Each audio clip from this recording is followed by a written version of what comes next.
Friends, मैं हूं doctor नीलम जीरकपुर से। आज हम बात करेंगे ट्राइकस्पिड वॉल्व स्टीनोसिस और ट्राइकस्पिड वॉल्व रिकर्जिटेशन।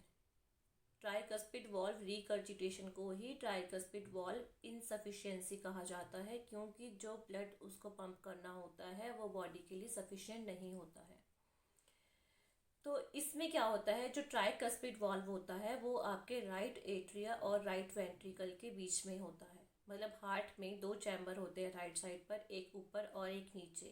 तो ये इन चैम्बर्स के बीच में होता है वॉल्व, यानी कि एक दरवाज़ा।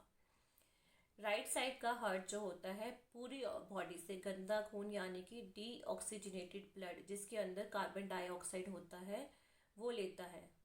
पूरी बॉडी से ब्लड जो है राइट एट्रिया में आता है, ऊपर वाले चैम्बर में, और फिर वो नीचे वाले राइट वेंट्रिकल में आता है। फिर ये राइट वेंट्रिकल इस गंदे खून को लंग्स में भेजता है ताकि उसमें से कार्बन डाइऑक्साइड रिमूव हो सके। तो जब ये राइट एट्रिया और राइट वेंट्रिकल के बीच का वॉल्व स्टेनोसिस मतलब टाइट हो जाता है, वैसे ये बहुत कम कंडीशन होती है कि अकेला ये वॉल्व टाइट हो। ऐसा जो होता है रूमेटिक हार्ट डिसीज़ के 5% पेशेंट्स में होता है कि जिनके जो है एरोटिक वॉल्व या फिर मिट्रल वॉल्व जो है स्टेनोज्ड है, उसके साथ में ये ट्राइकस्पिड वॉल्व स्टेनोज्ड होता है।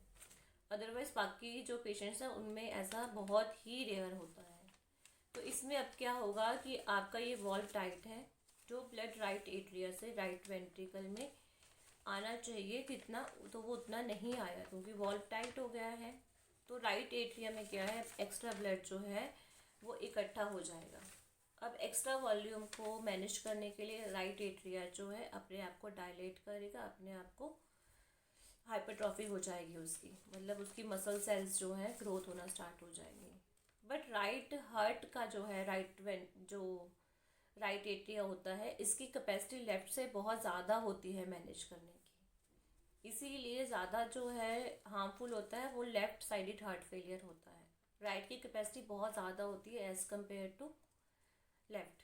अब क्या होगा, जो राइट एट्रिया है हार्ट का, राइट वाला अपर चैम्बर, वो क्या है डायलेट हो जाएगा, अपने आप को फुलाना शुरू करेगा ताकि जो एक्स्ट्रा ब्लड उसमें इकट्ठा हो रहा है उसको वो मैनेज कर पाए। अब क्या होगा, इसका जो है बैक प्रेशर पड़ेगा वेन्स के ऊपर, वीनस सिस्टम के ऊपर। अब क्या होगा, आपकी इसकी वजह से बॉडी में स्वेलिंग होना स्टार्ट हो जाएगी, आपके जो पैरों में है, टांगों में है, उडीमा होना स्टार्ट हो जाएगा, पानी इकट्ठा होना शुरू हो जाएगा। जैसे जैसे धीरे धीरे बढ़ता रहेगा तो स्वेलिंग जो है पेट के आसपास भी हो जाएगी, क्योंकि पीछे से जो ये वेन्स जो ब्लड लेकर आती हैं वो लीवर से लेकर आती हैं, स्प्लीन से लेकर आती हैं, जीआई ट्रैक्ट से लेकर आती हैं, जो आपके डाइजेस्टिव सिस्टम है। तो धीरे धीरे करके इसके बैक प्रेशर की वजह से उन ऑर्गन्स के ऊपर जो है इफेक्ट आएगा, किडनी के ऊपर भी इफेक्ट आएगा। किडनी जो है पानी को ज़्यादा रोकेगी, नमक को ज़्यादा रोकेगी, तो इसकी वजह से भी जो है आपकी बॉडी में स्वेलिंग होगी। अब यही वॉल्व जो है हार्ड हो गया, फिर ये अच्छे से टाइट नहीं हो, मतलब अच्छे से, जैसे वॉल्व जो है हार्ड हो गया, पहले अच्छे से खुल नहीं रहा था, अभी अच्छे से बंद भी नहीं हो रहा। तो अगर इसमें से ब्लड जो है वेंट्रिकल से ऊपर एट्रिया में आने लग जाता है तो इसी को रिकर्जिटेशन कहा जाता है।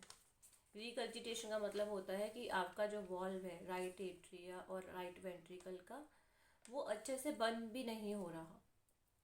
वैसे ये कंडीशन भी जो है रूमेटिक हार्ट डिसीज में होती है, या फिर अगर आपके हार्ट में इन्फेक्शन होता है, कोई बैक्टीरियल इन्फेक्शन होता है, कोई वायरल इन्फेक्शन होता है, या फिर क्या होता है कि लेफ़्ट साइड, जब आपके लेफ़्ट साइड के हार्ट के ऊपर इफेक्ट आता है तो लेफ़्ट वेंट्रिकल डायलेट होता है, फूलता है, अपने आप को फुलाता है। तो जब वो डायलेट होता है तो उसके खिंचाव की वजह से भी ये जो वॉल्व है ट्राइकस्पिड वॉल्व, जो इसके 3 वॉल्व होते हैं इसमें, ये जो है बंद नहीं हो पाता, थोड़ा खुला रह जाता है। या फिर आपकी अगर ब्लड सप्लाई रुक जाए, जैसे कोरोनरी हार्ट डिसीज़ मैंने बताया था कि ब्लॉकेज हो जाती है 100%, अगर आपकी इस तरफ की जो है ब्लड सप्लाई रुक जाए तो ऐसा होगा कि इसमें रिकर्जिटेशन होगी। अब इसमें भी क्या होगा, अगर सिर्फ अकेली स्टेनोसिस है, फिर क्या हो रहा है कि ब्लड वेंट्रिकल में नहीं आ रहा, तो इस कंडीशन में वेंट्रिकल आपका श्रिंक होगा, सिर्फ एट्रिया इलाज होगा, मतलब नीचे वाला कमरा सिकुड़ा हुआ होगा और ऊपर वाला बड़ा हुआ होगा। लेकिन अभी अगर रिकर्जिटेशन है, मतलब ब्लड ऊपर से आ रहा है पूरा, लेकिन नीचे वाला कमरा जब सिकुड़ता है तो ब्लड फेफड़ों में तो जाता ही है, लेकिन कुछ जो है ऊपर वाले चैम्बर में चला जाता है। तो इसमें आपका राइट एट्रिया और राइट वेंट्रिकल दोनों में ही जो है डायलेटेशन होगी, मतलब अपर चैम्बर में भी लोअर चैम्बर में भी। या फिर आपकी लंग्स में कोई इशू है। अगर लंग्स की कोई भी आर्टरी ब्लॉकेज है आपकी, या वेन ब्लॉकेज है, लंग्स की ब्लड वेसल्स अगर ब्लॉक होती है तो उसका बैक इफेक्ट राइट हार्ट के ऊपर पड़ेगा, क्योंकि राइट हार्ट जो है वो फेफड़ों में खून भेजता है साफ़ होने के लिए। ठीक है, और इसका जो बैक प्रेशर है बॉडी के ऊपर पड़ेगा और बॉडी में आपको स्वेलिंग आएगी, और जो है क्योंकि ऑक्सीजन साफ खून नहीं है शरीर में, डीऑक्सीजनेटेड ब्लड बॉडी में ज़्यादा हो जाएगा, थकावट है, वीकनेस है, भूख ना लगना, क्योंकि जीआई ट्रैक्ट पे इसका इफेक्ट आएगा तो पेट का फूलना, और खाया पिया जो है शरीर में नहीं लगेगा तो उसकी वजह से वेट लॉस होगा। और लेफ्ट साइडेड अगर हार्ट फेलियर होता है तो वो इन फ्यूचर राइट साइड पे उसका इफेक्ट आता ही आता है, चाहे राइट वाला हार्ट फेल हो या लेफ्ट वाला। स्वेलिंग जो है कॉमन सिम्टम है, सांस चढ़ना और बॉडी में वीकनेस होना, थकावट होना। अब इसमें क्या होगा कि जब आपका राइट एट्रिया भी इलाज हो गया, लेफ्ट वेंट्रिकल इलाज हो गया, तो एक स्टेज ऐसी आएगी जो चैम्बर्स हैं वो अपने अपने मतलब बैलेंस जो है चारों चैम्बर्स का नहीं रहेगा। जो राइट एट्रिया है वो जैसे सिकुड़ता है और फैलता है, वो चीज़ नहीं होगी। वो क्या हो है कि जैसे हम कहते हैं कि हमारा हाथ ऐसे ऐसे कांपता है, हिल रहा है, मतलब हमारे कंट्रोल में नहीं, अपने आप हाथ हिलता है ना, हम कहते हैं ट्रैम्बल हो रहा है हाथ, या शिवरिंग हो रही है जब ठंड लगती है। तो उस तरह से एट्रिया की कंडीशन भी वैसी हो जाएगी अगर बहुत ज़्यादा उसके ऊपर लोड पड़ेगा। वो प्रॉपर कॉन्ट्रैक्ट नहीं होगा, ना तो प्रॉपर सिकुड़ेगा, ना वो पूरा खुलेगा, सिर्फ वो ट्रैम्बल और शिवरिंग जैसे है, बस ऐसे ही होगा, बस ऐसे ऐसे हो रहा है, मूवमेंट हो रही है, बट प्रॉपर कॉन्ट्रैक्शन और रिलैक्सेशन नहीं होगी, और जिसकी वजह से हार्ट जो है वो फेल हो जाएगा। इसकी वजह से जो है, क्योंकि जो गंदा खून है वो दिमाग से भी तो आ रहा है ना, ऊपर वाली वेन से भी आ रहा है, तो इसका इफेक्ट जो है ब्रेन के ऊपर पड़ेगा।